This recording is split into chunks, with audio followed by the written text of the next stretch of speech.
রুটি, লুচি, পরোটার সাথে রোজ রোজ একই রকম তরকারি খেতে খেতে বোর হয়ে গেলে একবার বানিয়ে দেখো এই ডিম ঘুগনির রেসিপিটা। এটা এতটাই টেস্টি হয় খেতে যে না বানালে কখনোই বুঝবে না। বানানো খুবই সহজ, আর ঘরোয়া কিছু উপকরণ দিয়েই চটজলদি তৈরি হয়ে যায়। রুটি, লুচি, পরোটার সাথে তো খেতে ভালো লাগেই, তাছাড়া মুড়ির সাথেও পার্সোনালি আমার খুবই পছন্দ এটা। আর যারা ঘুগনি খেতে ভালোবাসো তারা তো ভীষণই পছন্দ করবে, আমি এইটুকুনি বলতে পারি। ডিম ঘুগনির জন্য প্রায় 200 গ্রাম মটর আমি 7-8 ঘন্টা মতো ভিজিয়ে রেখেছিলাম। ঘুগনির জন্য যে আনাজগুলো কাটার আছে সেগুলো আগে কেটে নেব, তাহলে কাজটা অনেকটাই এগিয়ে যাবে। বড় সাইজের একটা আলু আমি কিছুটা পরিমাণে ছোট ছোট করে কেটে নিয়েছি, আর একটুখানি এমনি রেখেছি, ওটা আমি গোটায় সেদ্ধ করব। আর এদিকে দেখছো যে পেঁয়াজগুলো আমি একদম পাতলা পাতলা করে কাটছি, সেগুলো আলাদা করে সরিয়ে রাখবো। আর যেগুলো ডুমো ডুমো করে কাটছি সেগুলো পেস্ট করে নেব। আর আদা রসুনটাও ছাড়িয়ে নেব।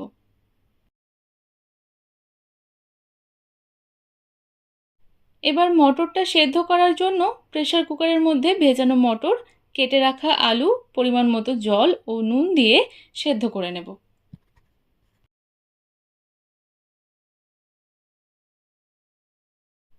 মিক্সির কন্টেনারে ডুমো ডুমো করে কাটা পেঁয়াজগুলো, কয়েক কোয়া রসুন ও আদা দিয়ে পরিমাণ মতো জল দিয়ে ভালোভাবে পেস্ট করে নিতে হবে।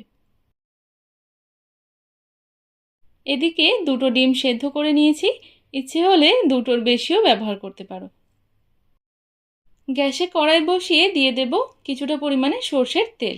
এর পরিবর্তে সাদা তেলও ব্যবহার করতে পারো, তাতে কোনো অসুবিধা হবে না। তেলটা ভালোভাবে গরম হয়ে গেলে ফোড়নে দিয়েছি তেজপাতা ও গোটা জিরে। ফোড়নটা একটু ভেজে নেব, তারপর দিয়ে দেব কুচিয়ে রাখা পেঁয়াজ। পেঁয়াজটা স্লাইস করেও দিতে পারো, আমি একদম ঝিরিঝিরি করে দিয়েছি যাতে পেঁয়াজটা তাড়াতাড়ি গলে যায়, তার জন্য।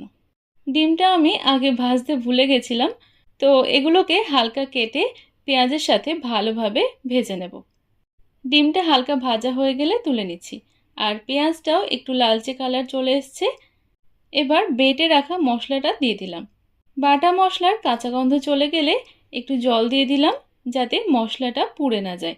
তারপর দিয়েছি একটা টুকরো করা টমেটো, স্বাদমতো নুন, 1 টিস্পুন হলুদ গুঁড়ো, 1 টিস্পুন জিরে গুঁড়ো, হাফ টিস্পুন ভর্তি করে দিয়ে দিলাম লঙ্কা গুঁড়ো। ঝালটা নিজেদের স্বাদ অনুযায়ী ব্যবহার করো। একটা কাঁচা লঙ্কা ভেঙে দিয়েছি, আর অল্প জল দিয়ে মশলাটা ভালোভাবে কষিয়ে নেব। কিছুক্ষণ কষানোর পর মশলা থেকে তেল বেরিয়ে এলে যে সেদ্ধ আলুটা ছিল সেটা ম্যাশ করে দিয়ে দিলাম।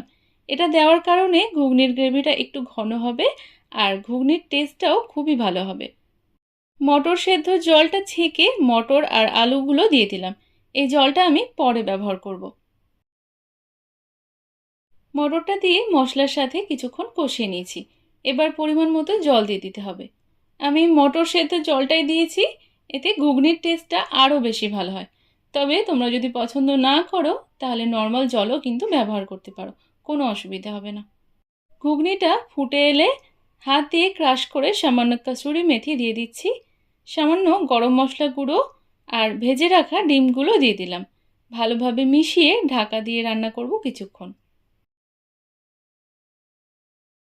এমনি ঘুগনি মোটামুটি খাওয়াই হয়, তবে আমি তোমাদের বলবো একবার এইভাবে বানিয়ে দেখো, ঘুগনিটা ভীষণই ভালো হয় খেতে। ঘুগনিটা পুরোপুরি রান্না কমপ্লিট হয়ে গেছে, এবার আঁচটা বন্ধ করে গরম গরম সার্ভ করে দেব। তোমরা কেউ এই রেসিপিটা আগে খেয়ে থাকলে আমায় কমেন্ট সেকশনে অবশ্যই জানিও। এবার প্লেটিংয়ের পালা। আজকে ঘুগনিটা আমি পরোটার সাথে সার্ভ করেছিলাম। পরোটাগুলো সুন্দর করে কেটে প্লেটে সাজিয়ে নিয়েছি, আর একটা সাইডে ঘুগনিটা দিয়ে দিচ্ছি।